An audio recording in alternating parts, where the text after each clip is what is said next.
Good morning. इस video में हम लोग बीपीएससी 70 का जो नोटिफिकेशन है उस पर डिस्कस करते हैं। ये आप लोग के लिए एक अच्छा मौका, और ऐसे भी बीपीएससी में ये पहली बार है कितना सीट आ रहा है। और बीपीएससी में ही नहीं, मुझे लगता है हिंदुस्तान में जितना भी पीसीएस का एग्जाम हुआ है इतना सीट कभी नहीं आया था। और ये बहुत अच्छे से सिस्टमेटिकली है। और एक फ़ायदा इसमें ये भी है कि बीपीएससी का जो सीडीपीओ का मेंस होगा वो इसी पीटी एग्जाम के आधार पर होगा। यानी जो ये पीटी एग्जाम निकालेंगे वो बीपीएससी के सीडीपीओ को भी दे सकते हैं। वैसे उसमें सीट ज़्यादा नहीं है, लेकिन जो झारखंड का सीडीपीओ का एग्जाम दिया उसके लिए अच्छा है कि अभी आप हाल फिलहाल में फ्रेश प्रिपरेशन करके आए हुए हैं, तो आपको ये एग्जाम में से पीटी एग्जाम निकालना है। मेंस के लिए आपका प्रिपरेशन ऑलरेडी किया हुआ है। दोनों एग्जाम जो होगा बीपीएससी मेंस और सीडीपीओ मेंस अलग अलग डेट पे होगा, ये मेंशनड है। और दोनों का जो टाइम टेबल होगा वो भी अलग होगा। हाँ, ऑप्शनल पेपर आप अपने हिसाब से चूज कर सकते हैं। पहले आप इसका नोटिफिकेशन देखिए। इसमें एसडीएम के लिए 200 सीट है। इसी में बिहार प्रशासनिक सेवा भी है जिसमें 67 सीट देगा। डीएसपी के लिए 136 सीट है, ठीक है। गृह विभाग आरक्षी सेवा के लिए जो है वो गृह विभाग के लिए भी दिया हुआ उसमें। जिला समादेष्टा का भी सीट दिया है, इसमें 12 है, ज़्यादा नहीं है। और अगर कुछ देखें राज्य कर सहायक आयोग जो है उसमें 168 सीट दिया हुआ है। साथ में बाकी सभी लोग 2 सीट कम है। ऐसे सारी सेवाएं यहाँ पे उपलब्ध हैं। बिहार शिक्षा सेवा, सहायक निर्देशक, सामाजिक कल्याण, जिला अल्पसंख्यक आयोग, ये सब। लेकिन एक है जिसमें सीट और भी ज़्यादा दिया, वो है ग्रामीण विकास पदाधिकारी आरडीओ का सीट, उसमें दिया हुआ है 393, ठीक। राजस्व सह एवं समकक्ष बिहार राजस्व सेवा के लिए दिया हुआ है 287। और श्रम प्रवर्तन पदाधिकारी के लिए 67, प्रखंड पंचायत विकास पदाधिकारी के लिए 83, और आपूर्ति निरीक्षक के लिए दिया हुआ 233। और लास्ट में जो दिया हुआ है वो है प्रखंड अनुसूचित जाति एवं अनुसूचित जनजाति कल्याण पदाधिकारी, इसमें भी दिया हुआ है 125 सीट। यानी टोटल अगर आप देखें तो सीट हमारे पास जो है 1945 है, लगभग 2000 के आसपास, ठीक है। और ये सीट बहुत है होने वाले स्टूडेंट के लिए। वैसे होता है अगर दूसरे स्टेट्स में आप जाके देखेंगे तो आप देखेंगे कि मुश्किल से जो है 300-400 सीट निकलता है, और यहाँ उसका सीधा 6 गुना से ज़्यादा है, ठीक है। तो आप इसका अच्छे से प्रिपरेशन करें। सीडीपीओ के लिए ज़्यादा सीट नहीं है, 12 सीट है, ठीक है। इसमें सामाजिक कल्याण भी इसी में डाला जिसमें 4 सीट लेके दिया हुआ है, क्लियर है। तो अब अगर इसके प्रिपरेशन स्टडी पे जाएँ तो थोड़ा सा क्लियर एज लिमिट देख लेते हैं। 70 बीपीएससी परीक्षा का नाम है बाल विकास पदाधिकारी। यानी 2 एग्जाम्स के लिए वैकेंसी निकली हुई है आपकी, ठीक। सीडीपीओ के लिए 4 जो ऑप्शनल पेपर होता है, गृह विज्ञान, मानव विज्ञान, समाजशास्त्र और श्रम समाज कल्याण, ये 4 के लिए होता है। अब इधर अगर नीचे देखें तो थोड़ा सा आप इसका एक देख लें कि एज लिमिट क्या लिया गया है। एज लिमिट जो है 2024 से लिया गया। जनरल वालों के लिए 37, और लास्ट में जो है 40 जो है हमारे पास ST/SC के लिए है, और महिलाओं के लिए जो है 42 दे दिया गया है। खास करके ST/SC महिलाओं के लिए 42 ईयर्स तक का एज में लिमिट दिया हुआ है यहाँ पे, ये है। यानी 24 लास्ट हमारे पास काउंट किया गया है। जनरल के लिए 37 है ये। और तीसरी एक बात जो इम्पोर्टेंट है यहाँ पे, वो थोड़ा सा फिजिकल फिटनेस होना जरूरी है। ये फ़ी आप देख लीजिएगा, 600 रुपये जनरल के लिए है, और सभी के लिए जो हमारे पास है उधर के लिए 150 रुपये है। एक एग्ज़ाम पीटी का है 70 बीपीएससी के लिए। इसमें याद रखिएगा नेगेटिव मार्किंग का प्रावधान है, 1/3 नेगेटिव मार्किंग होंगे, 150 क्वेश्चन पूछे जाएंगे, ठीक। यहाँ ये मेंशन है प्रारंभिक परीक्षा महज जांच परीक्षा होगी, जिसके आधार पर मुख्य परीक्षा हेतु उम्मीदवारों का चयन किया जाएगा। मुख्य परीक्षा के लिए चुने जाने वाले उम्मीदवारों की संख्या कुल संसूचित रिक्तियों का 10 गुना होगा। यानी 10 टाइम्स लिए जाएंगे मेंस एग्जाम्स के लिए, ये याद रखें। यानी लगभग 2000 है, तो ठीक।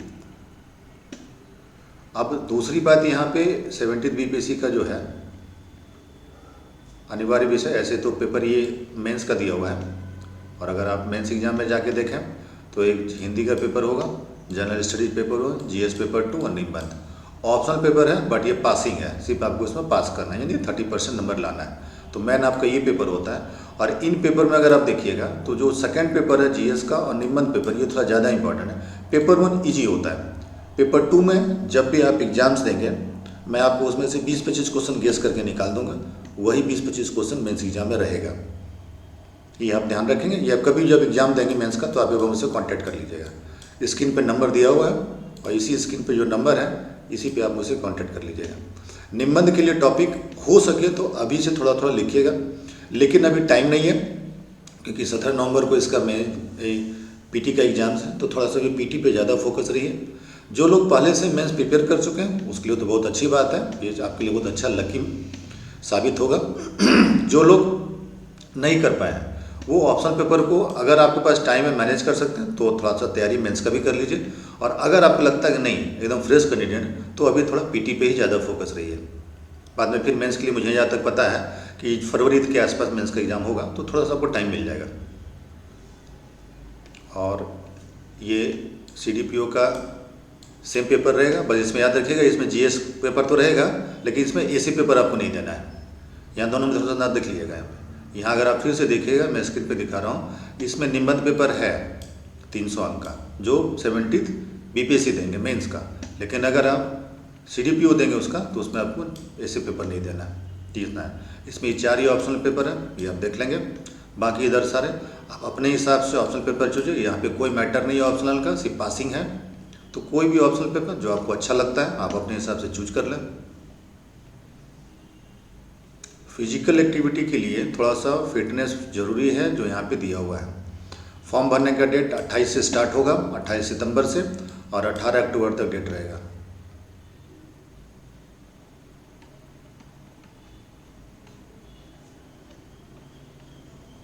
फिजिकल एक्टिविटी यहाँ पे दिया हुआ है, थोड़ा सा इसको आप देख लेंगे, जो इतना होना चाहिए। और आप अपना जो है चेस्ट का और सांस लेके और सांस बिना सांस दोनों का यहाँ पे दिया हुआ है, इतना होना अर्जेंट है, नहीं तो इसमें भी कभी कभी जो है रिजेक्ट कर दिया जाता है।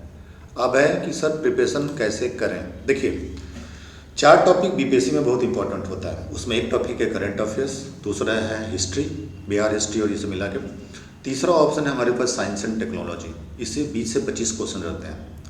करंट अफेयर से भी लगभग 20 से 25 क्वेश्चन रहेगा।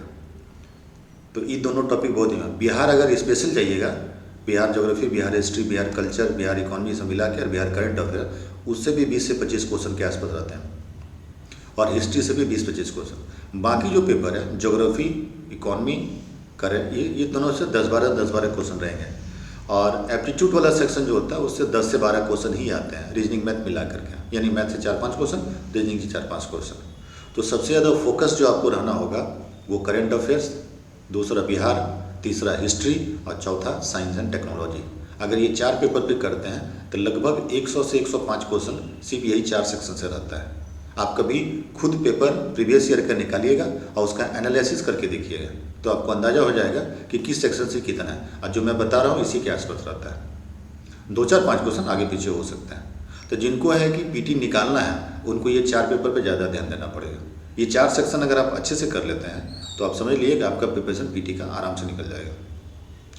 अब है कि कितने पे सिलेक्शन होता है, एक मान के चलिए कि इसका कोई फिक्स नहीं होता है, कभी तो 115 तक भी गया है और कभी 90 पे भी सिलेक्शन हुआ है। आप जब टेस्ट दे रहे हैं प्रीलिम्स के लिए, कोई भी टेस्ट सीरीज ज्वाइन किया है, तो कोशिश रखिएगा कि 105-110 आपका आना चाहिए, क्योंकि बीपीएससी का लेवल थोड़ा टफ हो गया है, पहले वाला अब लेवल नहीं रहा। ठीक है, तो 105-110 के आसपास अगर आपका टेस्ट सीरीज में आ रहा है तो आप समझना कि आपका प्रिपरेशन बिल्कुल अच्छा है। हाँ, ज्योग्राफी, पॉलिटी और कोई तो मैथ वाली या किसी का रीजनिंग भी बहुत अच्छा होता है, तो वो लोग 10 में 10 उसको निकाल लेते हैं, तो वो तो आपका बोनस मार्क्स है। लेकिन ये 4 सेक्शन आप छोड़िएगा नहीं, ये 4 सेक्शन अच्छे पे ना। अभी तत्काल जो लोग हैं पीटी पे ज़्यादा फोकस रहिए, पीटी को ज़्यादा ध्यान दीजिए, और जिनका है कि मेंस का प्रिपरेशन किया हुआ है वो पीटी के बाद आप अपना रिवीजन स्टार्ट कर लीजिएगा। अब है कि सर ऑप्शनल पेपर क्या लें, मेरे हिसाब से अगर पीटी एग्जाम्स के लिए जा रहे हैं, जिस पेपर में आपको ज़्यादा अच्छा लगता है आप उसी को रख लें, जिसमें आप इंटरेस्ट ज़्यादा है। इसमें कोई पेपर वाली बात नहीं, क्योंकि 30% नंबर आपको लाने हैं। 30% लाने के लिए कोई बहुत ऐसा पेपर जो स्कोरिंग हो वो लेना जरूरी नहीं है। जिस पे आप कंफर्टेबल हैं, जिस पे आप सेल्फ स्टडी से भी जो है 40% 45% अपने से बना सकते हैं, वो पेपर आप चूज कर लें। तो जनरली ऑप्शन देखा जाए तो अगर आपका साइंस पेपर स्ट्रांग है तो वो ले लीजिए, नहीं स्ट्रांग है तो कोई जीएस का पेपर ले लीजिए, या नहीं तो जो आपका ग्रेजुएशन में पेपर था वो रख लीजिए, आपके लिए उचित होगा। या अगर आप कोई दूसरा पीसीएस दे रहे हैं उसमें जो ऑप्शनल पेपर लेके रखें आप उसी ऑप्शनल पेपर को रख लीजिए, उसके लिए इतना बड़ा लेने की जरूरत नहीं है। ठीक, आप कि सर करंट अफेयर्स कहाँ से करें। देखो, करंट अफेयर्स के लिए कोई एक सोर्स नहीं होता है, कोई भी, जैसे मैं प्रतियोगिता दर्पण का मैगजीन बता रहा हूँ वो सबसे अच्छा है। अगर आप दर्पण के मैगजीन को करते हो और लास्ट 8 महीने का दर्पण पढ़ लेते हैं अच्छे से, तो आपका करंट अफेयर्स अच्छे से तैयार हो जाएगा फुल्ली, उसमें कहीं प्रॉब्लम नहीं। वैसे मैं कल से करंट अफेयर्स का टेस्ट सीरीज, ये सीरीज जो वीडियो है वो अपलोड कर दिया करूँगा, उसको एक बार देख लीजिएगा। उसका जो PDF होगा वो टेलीग्राम चैनल पे अपलोड होगा, तो वहाँ से उसको निकाल लीजिएगा, क्योंकि मैं भी उसको वहीं से लेके करूँगा। हाँ, 2-4 और भी मैं सोर्स निकाल लूँगा, जो जैसे BPSC का एक सोर्स होता है वो पंजाब केसरी और हरिभूमि का जो न्यूज़पेपर आता है वहाँ से भी कुछ क्वेश्चन वो ले लेता है, तो मैं वो सबसे भी उसमें क्वेश्चन अपलोड कर दूँगा।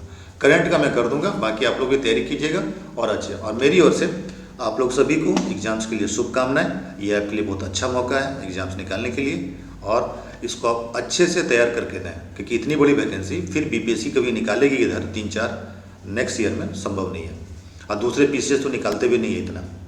तो आप लोग इसको अच्छे से तैयार करें, मेरी ओर से शुभकामनाएं। कोई हेल्प चाहिए तो मोस्ट वेलकम, आप मुझसे कभी भी कांटेक्ट कर सकते हैं। मेंस एग्जाम में जिनको पेपर 2 में, GS पेपर 2 में और निबंध में हेल्प की ज़रूरत है, टॉपिक की ज़रूरत है, आप मुझसे कांटेक्ट कर लीजिएगा, वहाँ पे मैं हेल्प कर दूँगा। ओके, जय हिंद, गुड डे।